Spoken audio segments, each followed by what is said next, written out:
Alianza After Hours. Muy buenos días a todos, de nuevo aquí recibiéndonos con nuestro podcast semanal, contentos de que nos estén viendo todas las semanas y que podamos contarles nuestras ideas.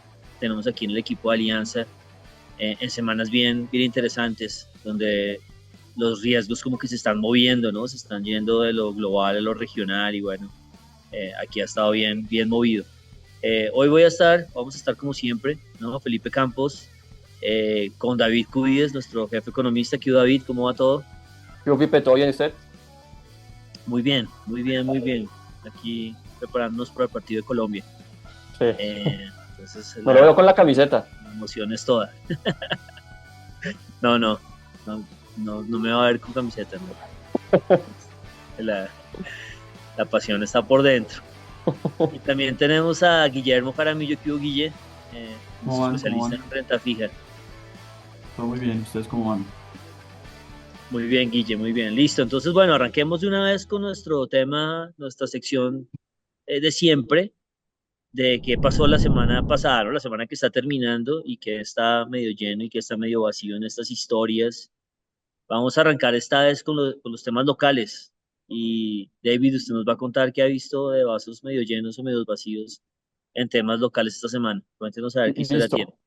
Listo, bueno, entonces si quiere yo arranco, Pipe, y con los buenos días, bueno, pues están conectándose supongo que en la mañana, pero bueno, esperamos que sea a lo largo de todo el fin de semana. Arranquemos hablando un poquito del vaso medio lleno. Entonces, el primer tema es por supuesto lo que terminó sucediendo con el Banco de la República, y aquí básicamente lo que tuvimos es una decisión que estuvo muy en línea con las expectativas, un nuevo recorte de tasas de interés, ahora 50 puntos básicos, pero en general seguimos avanzando tal y como se venía pronosticando, como se venía previendo desde hace varios meses. Banrep nos iba a entregar durante todo el 24 unos recortes de tasas de interés que ya van de a 50 puntos básicos. En esta oportunidad, Pipe, fue, digamos, una reunión particular, porque no fue una reunión completa. Acordémonos más bien que siempre son 7 codirectores o 7 miembros de junta. En esta oportunidad hubieron 6. Un codirector estuvo ausente por, digamos, justificadamente, que fue el codirector Jaramillo, de tal manera que la decisión vuelve a ser dividida, pero tuvimos aquí solo 6 votos. 4 codirectores votando por un recorte de 50 puntos básicos, que es efectivamente la posición que termina ganadora, y 2 codirectores aquí votando por un recorte un poco más amplio de 75 puntos básicos. Entonces aquí lo que uno podría decir es, bueno, Jaramillo aparentemente es o hace parte de ese grupo de los que han venido votando desde hace rato. Recuerden ustedes que las reuniones anteriores eran 5-2, de repente Jaramillo es de ese grupo de los que están prefiriendo los 50 puntos básicos, un poco más de cautela. Y por el lado de los 75 podría uno perfilar ahora un poquito mejor a la Junta y decir sí o sí va al ministro, y de repente pues podría ser la codirectora Acosta la que estaría también empujando por unos recortes un poco más fuertes. Pero entonces, básicamente, ¿qué terminó sucediendo aquí? Tenemos un recorte, como les decía, que nos deja en el 11,25%. Aquí les estamos comparando el comunicado anterior, que fue ya hace 2 meses, y este nuevo comunicado, que es el que justo tenemos aquí a finales del mes de junio. Y básicamente nosotros encontramos 2 o 3 grandes mensajes aquí como para contarles. Número uno, el Banrep, pues básicamente está viendo que la inflación sí tiene esa tendencia descendente y que esa tendencia descendente la estamos copiando los analistas.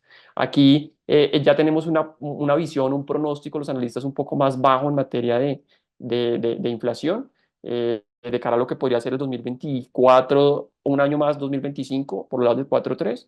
El crecimiento ha venido mejorando, que es como el segundo gran mensaje. Ustedes recuerden que hace unas semanas, meses decíamos, oiga, el año va a ser un año complicado para la actividad económica, pero pareciese que después del primer trimestre del año, pues las cosas pueden empezar a mejorar un poquito más. Y el tema global, que ya lo vamos a conversar un poquito más adelante, el Banrep reconoce y dice, está todavía ajustado. Antes lo veía como con algunos indicios de complicarse, ahora dice, si las condiciones financieras están un poco más apretadas, y eso le está pasando factura al dólar y le está pasando factura a la prima de riesgo en Colombia. En resumen, nos imaginamos nosotros que el Banrep va a seguir avanzando con los recortes en las siguientes reuniones. Probablemente nos van a repetir otros 50 básicos en la reunión del mes de julio, es lo que nosotros esperamos. Y ya de cara al cierre de este año, creemos nosotros que podríamos ir a buscar unas tasas por los lados del 8,50%, que básicamente, Pipe, esa es la visión que tiene también el consenso de analistas. Todos digamos que estamos allí alineados con que las tasas pueden caer hasta esos niveles, por los lados del 8,50 al cierre de este 2024, de tal manera que al Banrep todavía le falta un buen espacio para entregarnos más recortes de tasas. Entonces, una decisión en línea con las expectativas. A Jaramillo lo podríamos tildar como uno de los cautos después de que con su ausencia nos delatara su voto, y vemos que el Banrep sigue viendo caídas de la inflación, sigue viendo que la economía pues está en una fase descendente del ciclo, pero de pronto con algunos visos de recuperación y el contexto externo un poquito más apretado de lo que teníamos hace algunos meses.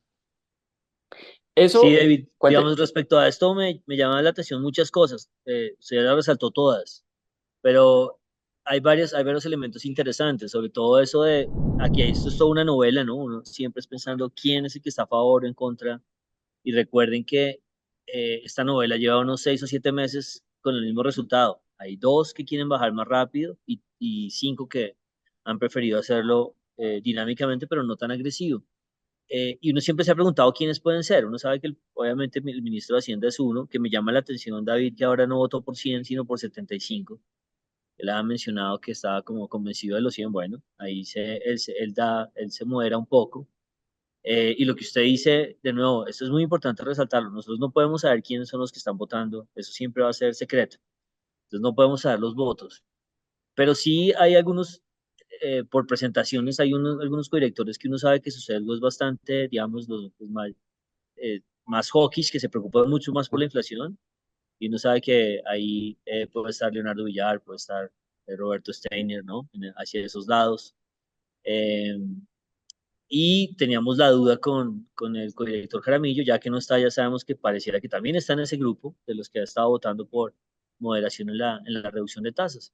Entonces sí, es interesante porque sí puede, y esto no lo vamos a poder confirmar, pero hay una probabilidad, crece la probabilidad de que sí sea la codirectora Costa la que estuviera de la mano de unas reducciones mayores, que recordemos, la codirectora Costa fue elegida por el exministro de Hacienda, por Ocampo, es la única que ha sido elegida por este gobierno. Así que en ese caso, sí estarían los dos miembros de la Junta elegidos por el gobierno votando por mayores reducciones. Pero no, esto es todo interpretación, todo ciencia ficción.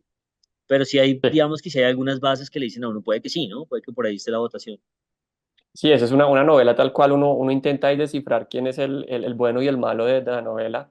Pero bueno, ahí básicamente, Pipe, yo creo que vamos como muy en línea con lo esperado, ¿no? Este recorte no sorprende básicamente al mercado, no nos sorprende a nosotros en Alianza, y yo creo que al final sobre los activos tampoco debería tener una mayor repercusión en la medida que ya estaba, creo yo, incorporado en los precios.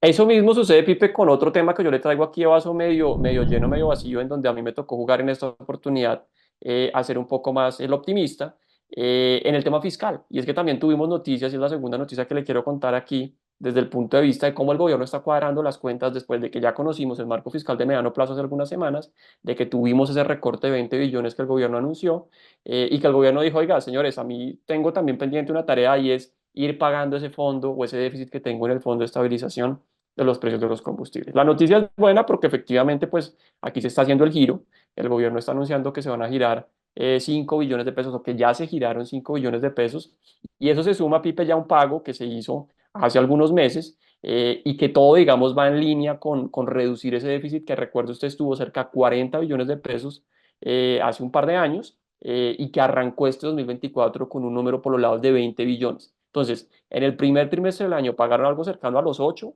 aquí van a pagar otro, o están pagando otros 5, de tal manera que ese déficit ya estaría más por los lados de 7 billones de pesos. Y uno tendría que irle sumando mes a mes lo que se va acumulando, lo que usted pues va generando de gasto en ese déficit, porque todavía a hoy los precios de los combustibles, particularmente del diésel, no están alineados con el precio internacional. Entonces, a ese monto que le quedaría por pagar, 13, más o menos unos 12 billones, 10 billones este año, que usted va acumulando, al final creemos nosotros que ese déficit del FEPEP podría estar por los lados de 18, 19 billones de pesos. Allí la pregunta es, ¿usted cómo lo va a pagar esos 18, 19 billones de pesos? Pues uno de los temas es, por supuesto, eh, subir el precio del diésel, que es básicamente lo que nos plantearon en el marco fiscal de mediano plazo, que ya nos hicieron un anuncio, dijeron, sí, grandes consumidores se les va a ajustar el precio. Pero realmente el core del asunto, donde está como realmente lo más importante, pues es cuando le suban al precio de los que no son grandes consumidores, sino el precio de la gasolina o del diésel en las estaciones de servicio. Y esa va a ser pues una gran negociación o uno de los temas importantes que el gobierno nos va a tener que anunciar en las próximas semanas o meses, de si definitivamente se la juega con ese ajuste del diésel, que va a ser muy importante a la hora de pensar pues en cerrar ese déficit del FEPEP. Pero en principio, Pipe, yo lo catalogaría ahí como desde el punto de vista positivo, se está haciendo el giro, se está manteniendo ese compromiso fiscal, se está reduciendo ese déficit del FEPEP, pero todavía, digamos, las cuentas, yo le dejaría a uno como continuará, así como terminan algunas de las series que a usted le gustan, porque todavía nos falta ese anuncio de dónde se van a conseguir esos otros más de 10, 12 billones de pesos que nos faltan para terminar de cerrar ese monto.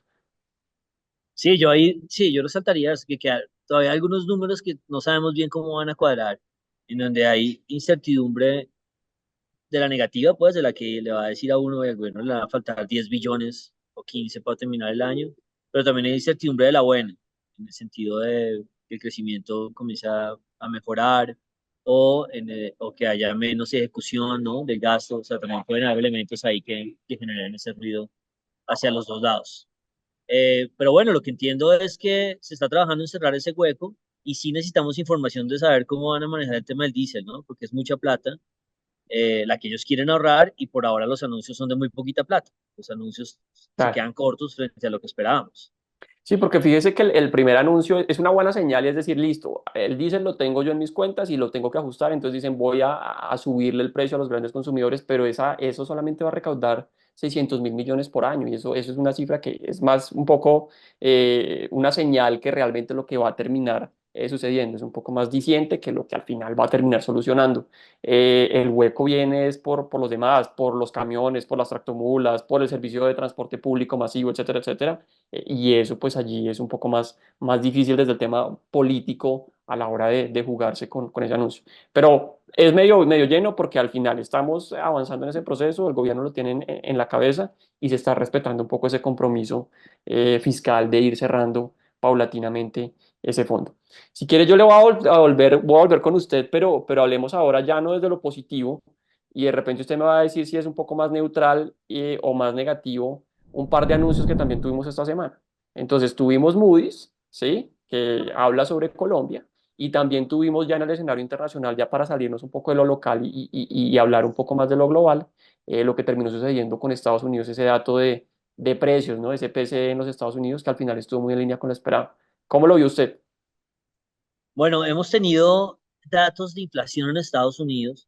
Hemos conocido ya con el PCE, pues ya tenemos todo mayo de los diferentes indicadores que utiliza Estados Unidos para seguir el comportamiento de los precios.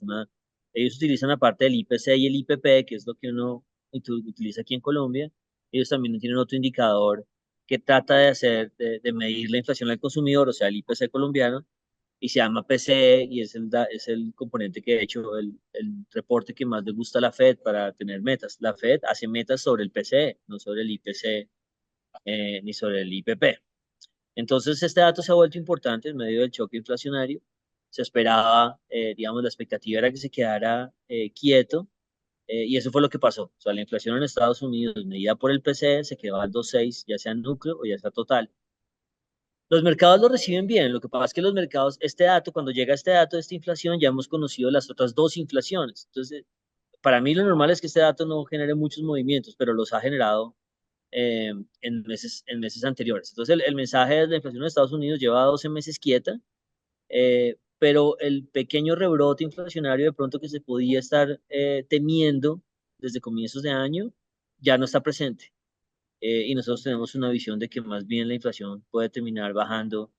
Creo que la vamos a mostrar ahorita. Creo que voy a hablar ahorita un poquito más de eso cuando estemos en los memes y la parte técnica, ¿no? Pero aquí el mensaje es, si hay datos importantes en Estados Unidos son estos, son los datos de inflación y los datos de empleo. Eh, Así que este dato de inflación es material y le dice a uno, tranquilos que el tema parece que ya no es inflacionario en Estados Unidos. Vamos a ver qué pasa con el tema del desempleo, que es el próximo dato que saldrá la semana que viene. O sea, usted solo diría, VIP, eso es medio neutral, ¿no? Ni fu ni fa. O sea, muy en línea. Digamos que es bueno que no suba, pero ya se hizo la fiesta con los datos anteriores, entonces ya el mercado no va a volver a hacer otra fiesta con algo que ya sabe. Ok, ok, no, listo, súper claro. ¿Y cómo vio el tema de Moody's? A ver, ese sí de pronto un poco más negativo, ¿o cómo lo ve usted? Sí, digamos que esto siempre nosotros decimos que aquí la filosofía de Pambelé importa mucho. Entonces, si ustedes me dicen, es mejor que Moody's hubiera bajado el outlook o no de Colombia, pues es mejor que no lo hubiera hecho. Ahora, para los que no están metidos mucho en este tema, con las calificadoras tienen como dos niveles de calificación, ¿no? Una escala gigante, que son las letras, las que ellos usan, donde Colombia es W más para algunas agencias y para Moody's puntualmente es triple B, pero además usan el Outlook, es como el punto de vista de qué va a pasar hacia adelante. Eso tiene un nombre en español que se me está escapando ahorita, si usted lo recuerda. Pero el Outlook básicamente lo que dice a Perspectiva. uno es la perspectiva, exacto. Es qué voy a hacer yo, hacia dónde estoy más sesgado. Estos tipos son triple B, pero estoy más sesgado a que en algún momento o estoy sesgado neutral o no estoy sesgado, pues, o tengo más sesgos a bajarle o a subirle, y eso es el outlook positivo o negativo. Lo que hizo Moody's fue bajarnos el outlook de neutral a negativo, lo que quiere decir, Moody's se encuentra un poco más sesgada a llevarnos a perder el triple B, el triple B.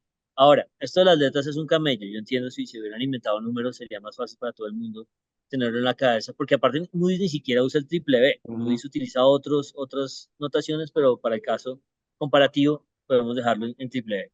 Entonces la noticia de Moody's, en resumen, eh, para mí era relativamente esperable, en el sentido de que ya había hablado de Ecopetrol y le había quitado el grado de inversión de Ecopetrol, eso que habíamos dicho, pues lo que sigue es un anuncio sobre Colombia. Es moderada, la verdad, un cambio de outlook me parece nada, en realidad.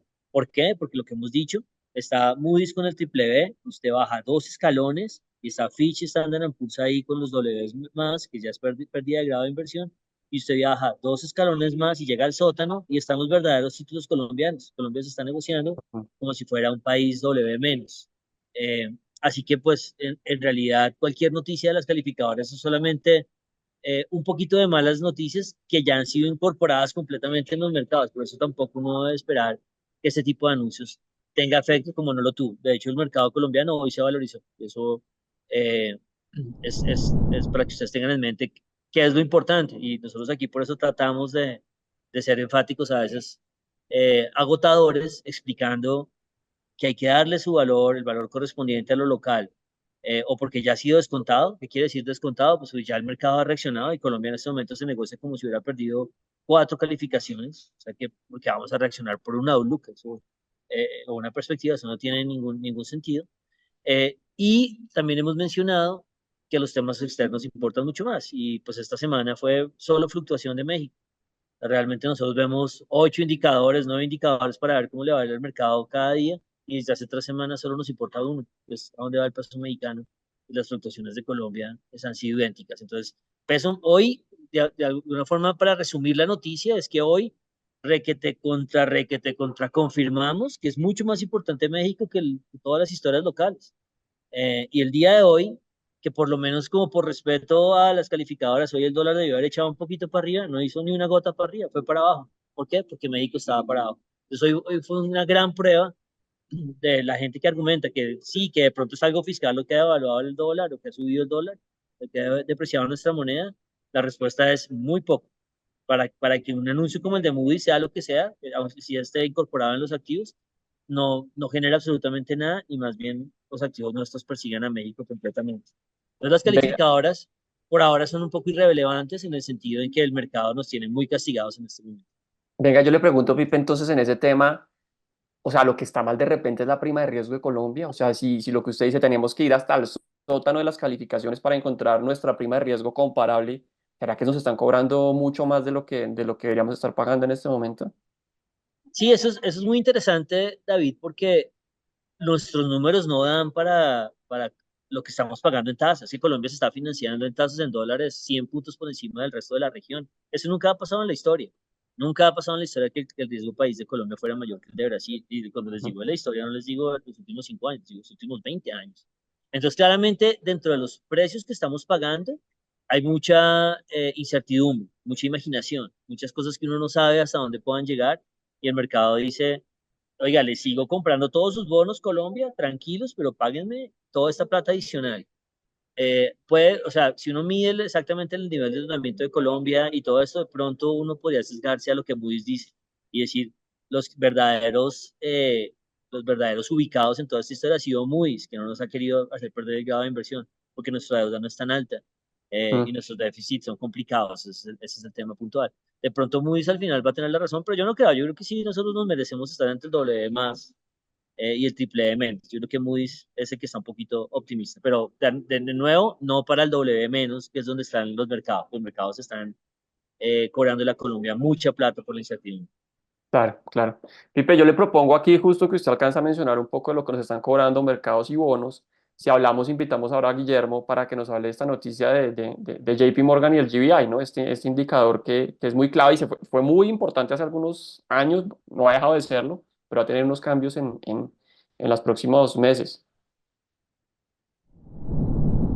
Guille, ¿qué hubo? Listo, ¿cómo van? ¿Cómo van todos? Así es, David. Lo que vamos a tener en los próximos 10 meses es la inclusión de India en este índice de JP Morgan. Este índice lo que sigue es los bonos de países emergentes emitidos en moneda local. India actualmente no aparece y a partir de hoy va a pesar el 10%. Pues este incremento va a ser de forma gradual, se va a hacer 1% cada mes y por esto va desde junio hasta marzo del próximo año. Todo lo que tenemos en esta tabla es cómo algunos países debido a esto van a ver una reducción en su ponderación, como es el caso de Colombia. En nuestro caso, nosotros vamos a ver una participación, más o menos ahorita estamos en el 4,6%, sin embargo, vamos a ver una reducción al 3,8%, lo que podría significar ventas, perdón, de 2.000 millones de dólares, que con el dólar hoy en día serían cerca de 8 billones de pesos, que serían también diferidas en 8 meses, más o menos 0,8 billones de pesos.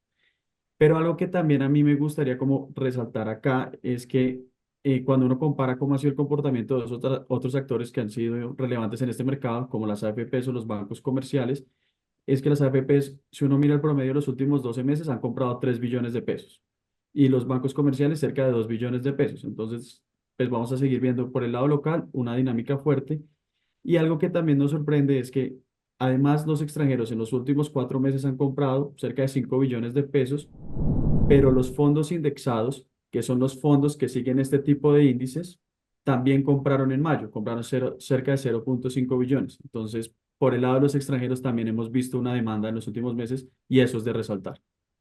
Yo creo, Guille, que de repente también vale la pena mencionar aquí que esto no es una noticia nueva, ¿no? Esto no es como que amanecimos ayer con la noticia, oiga, llega India y esto le pega al mercado y de repente podríamos ver como una sobrereacción del mercado. Esto ya estaba como incorporado, ¿no? Sí, es cierto. Además de eso, pues esta noticia la conocemos desde septiembre del año pasado. Entonces, claramente el mercado ya la viene venido incorporando. Y va a ser, digamos, gradual en los próximos Sí, meses. No, exacto. listo. Entonces eso también como para tenerlo en cuenta, Pipe. ¿Usted cómo ve ese tema? India ahora como un nuevo jugador en este índice. Sí, yo creo que ya hemos vivido muchos rebalanceos. Vivimos el episodio de China, cuando entró China pasó lo mismo, nos volvió a todos más chiquitos. Es un viento en contra, pero es como un poquito un viento en contra, no es lo que genera los grandes flujos, pero obviamente pues vamos a arrancar cada mes de los próximos 10 meses casi 1 billón negativos en términos de ventas. Entonces, claro que es es un viento en contra, pero ustedes tienen que recordar pues que los TES o cualquier tipo de activo, pero en este caso unos bonos que pagan en pesos colombianos, que son los TES, pues tienen varias variables de las cuales dependen. Por un lado están los tesoros, por otro lado está la demanda extranjera y por un lado está la inflación. Entonces, si la inflación es para abajo, los TES difícilmente van a ser para arriba. Probablemente se van a estabilizar y eventualmente nosotros creemos que van a bajar. Algún día de estos podcasts demostramos eh, que a medida que la tasa de inflación está bajando, la tasa real de los TES, la tasa nominal, lo que paga la tasa de interés sobre la inflación, se está volviendo muy, muy atractiva para comprar TES. Pero bueno, eso en 6 meses será aún muy difícil explicar tasas como las de ahora, tendría que ser mucho más bajo los TES. Pero bueno, esa es la historia eh, Venga, de venga y Moody's. yo, No y sé si yo, y yo lo seguimos. pongo a usted ahí ahora sí a hablar del tema de la semana, del meme de la semana, ahora con ese concepto que usted acaba de introducir es inflación, ¿no? La inflación no solamente clave para el tema local y pensando en nuestros bonos, sino también en el escenario internacional, o sea, lo que termina siendo la inflación gringa, para decir la inflación global, básicamente es la inflación gringa, dependiendo de para dónde se vaya moviendo, tiene unas repercusiones importantes también en los activos y uno de los más importantes pues es hacia dónde se puede mover el dólar en el mundo. Entonces ahí vemos que usted lanzó un meme esta semana y lo acompaña aquí unas gráficas, que es lo que usted tiene aquí para contarnos.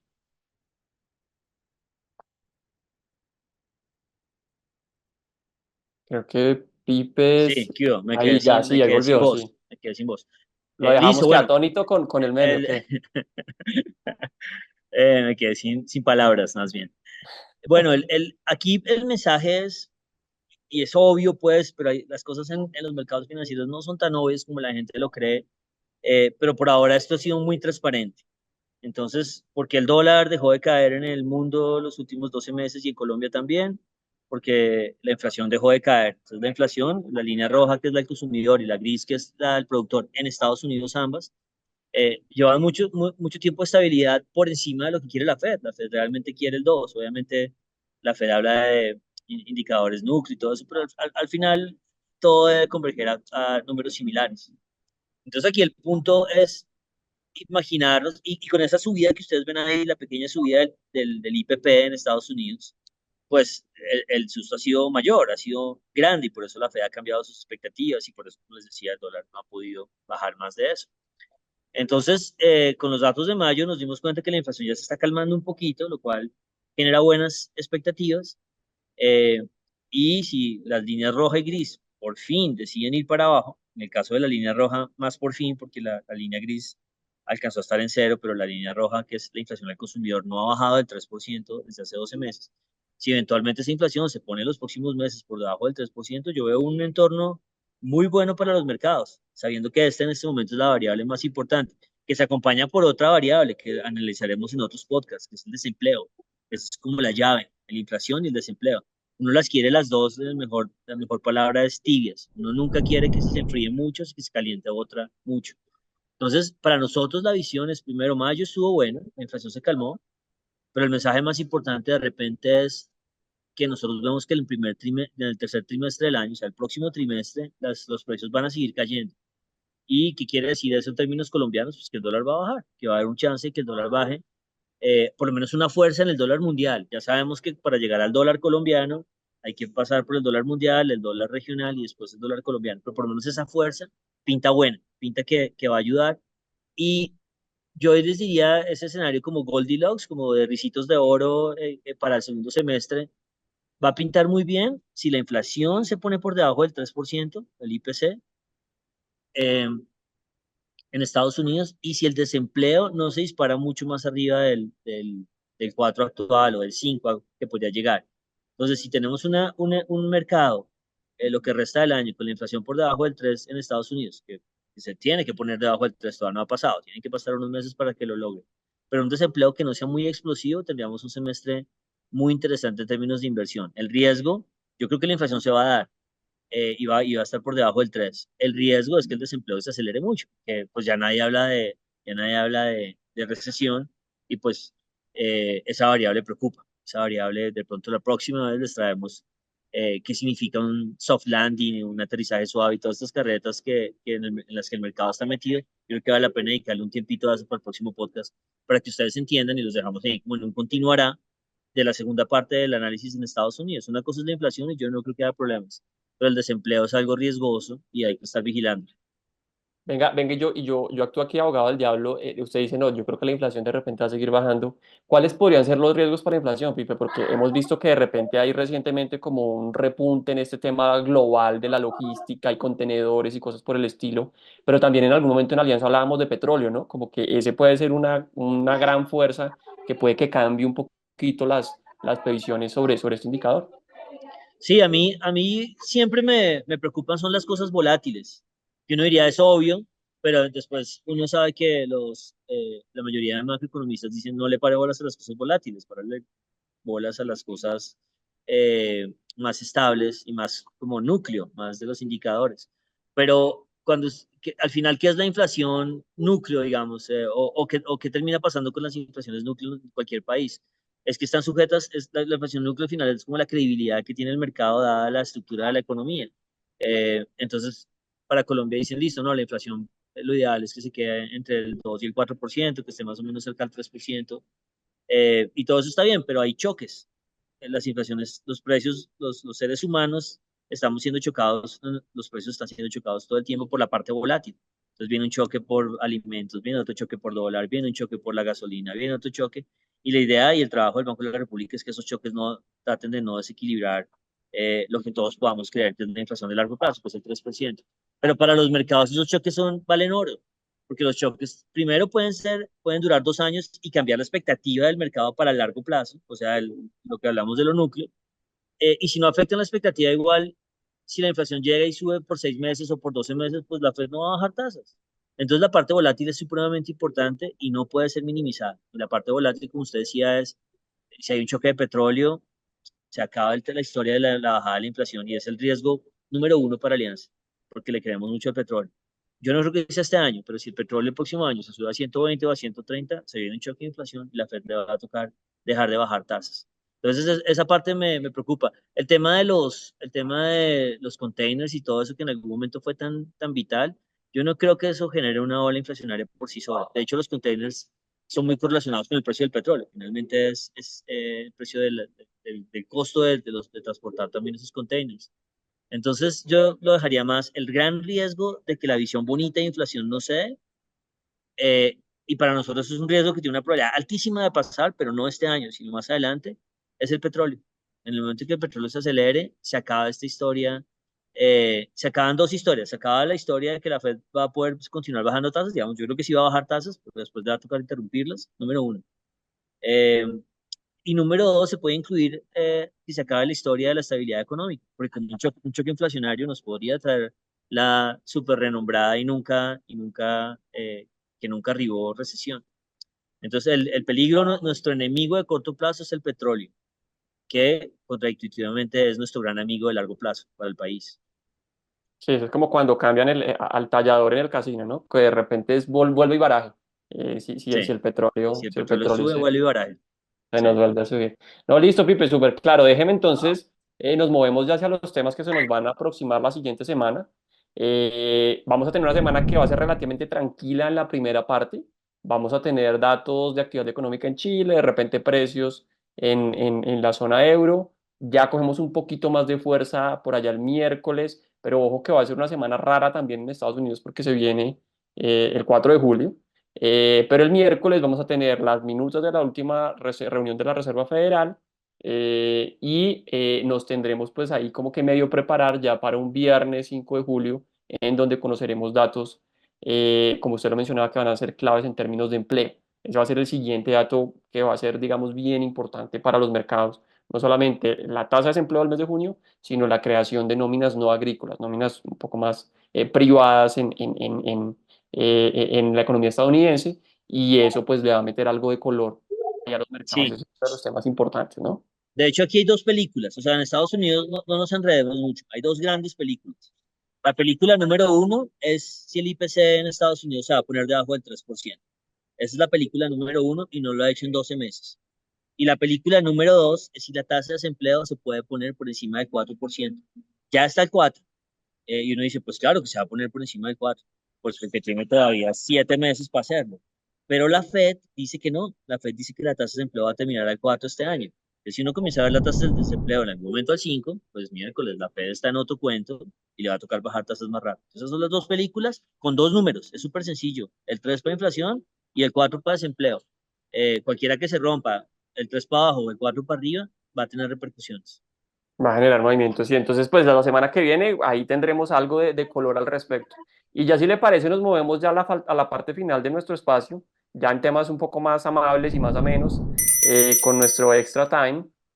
Y aquí, pues básicamente entiendo que usted estuvo en cine, ¿no? Vio una película que está muy de moda, que ha tenido una taquilla súper buena, intensamente.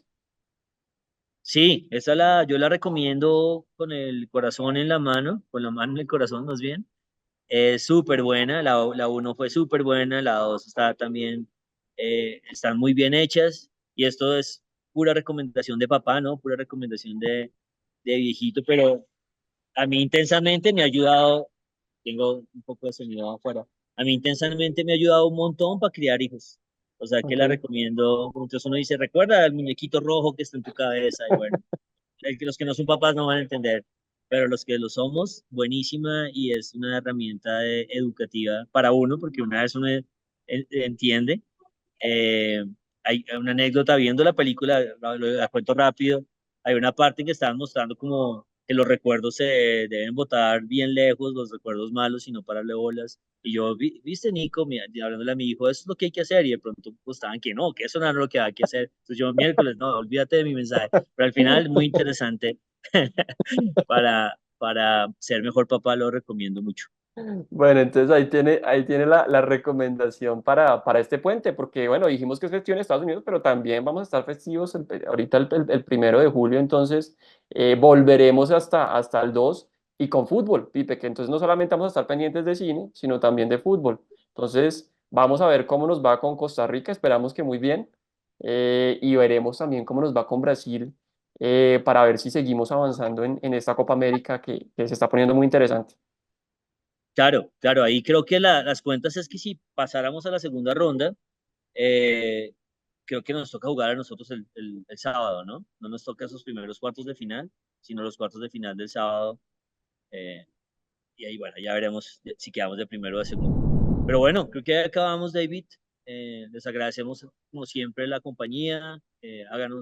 Compártanos con sus amigos y familiares y, bueno, todos los que quieran oír y entender un poquito más de este tema de los mercados, que lo hacemos con muchísimo gusto. Y les deseamos un buen fin de semana largo.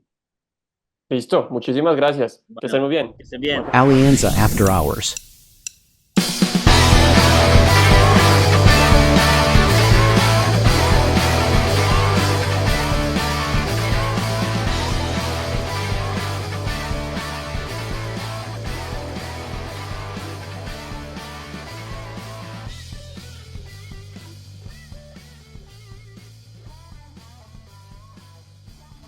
Nada de lo que se discuta aquí debe ser considerado como recomendación profesional para realizar inversiones. Las opiniones aquí expuestas no buscan imponer términos ni condiciones comerciales o legales, ni tampoco se constituyen en suministro formal de información al mercado de valores. Adicionalmente, son opiniones personales y no representan las de Alianza Valores o Alianza Fiduciaria. Se recomienda consultar con un asesor comercial que entienda sus necesidades de liquidez, horizonte de inversión y perfil de riesgo antes de invertir en mercados financieros. Escuchar el podcast de Alianza puede tener efectos secundarios como ser muy sesgado en dólar, ver figuras técnicas en la naturaleza y hablar de inflación en reuniones familiares.